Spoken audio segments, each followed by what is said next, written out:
If you want to see what war means in Gaza, this is where to come. Al-Nasser Hospital in Khan Younis, the city now the focus of Israel's relentless assault. Residents from the centre, the latest to be ordered to flee as soldiers move in. We were all in the house. They killed my son and injured another. A sniper shot them. I will take revenge for you, my son. The son I had. After 9 years, he went in a blink of an eye. Outside the hospital, bodies in the courtyard. There are tears and pain, as well as silent, numb grief. A young woman prepares to bury her dead husband. We got married 6 months ago, she says. She's holding on to his shoes, a small reminder of a life together that had barely begun. In northern Gaza, more images of Palestinian men, stripped to their underwear, being detained.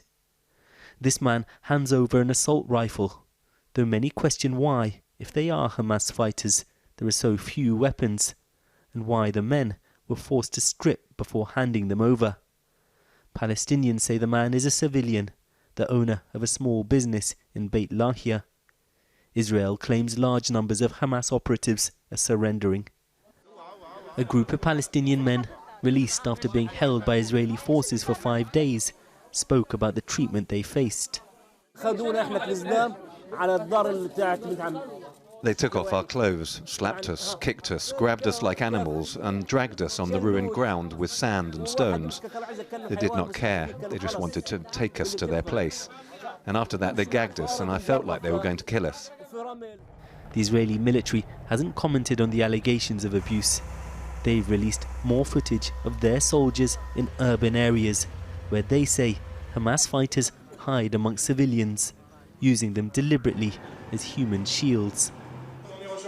There have been fresh calls for a ceasefire from the United Nations, but Prime Minister Netanyahu today said he had told European leaders there was no choice but for the war to continue. I told them you cannot on one hand support the elimination of Hamas and on the other pressure us to end the war, which would prevent the elimination of Hamas. And I think that in this fight, justice is on our side. But pressure on Netanyahu is coming from within Israel. Families of the more than 100 hostages still in Gaza, calling for a return to negotiations for their release. The government insists military force will help bring them back, but many are unconvinced. Videos released by freed hostages talk of the terror they felt whilst in Hamas captivity. Every day there was like hell. Unreal fear, no sleep at night. The yearnings are crazy and the lack of knowing is just scary. Israel's flag now flies high in the centre of Gaza City, overlooking a desolate, apocalyptic landscape. This is one of the most intense assaults on a population the world has ever seen, and it's not over yet.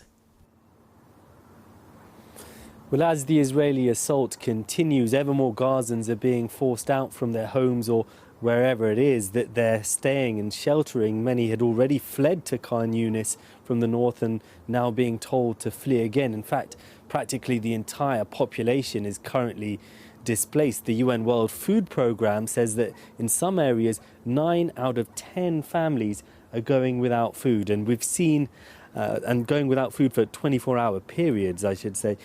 We've seen these large tent camps being established in Rafah at the border with Egypt. And today, the head of the UN Palestinian Refugee Agency, Jordan's foreign minister, both accused Israel of wanting to push the Gazan population out of the territory and into Egypt. That's something that Israel denies.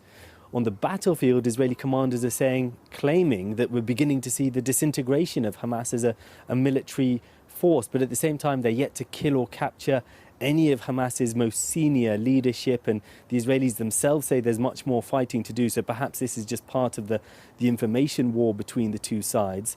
Just briefly, don't forget about Israel's northern border with Lebanon. We've seen continuous tit-for-tat strikes between the Israeli army and Hezbollah since the outbreak of war. Both sides still seem to want to keep that conflict contained, but today has seen a particularly heavy exchange of fire, and the risk of escalation is very much still there.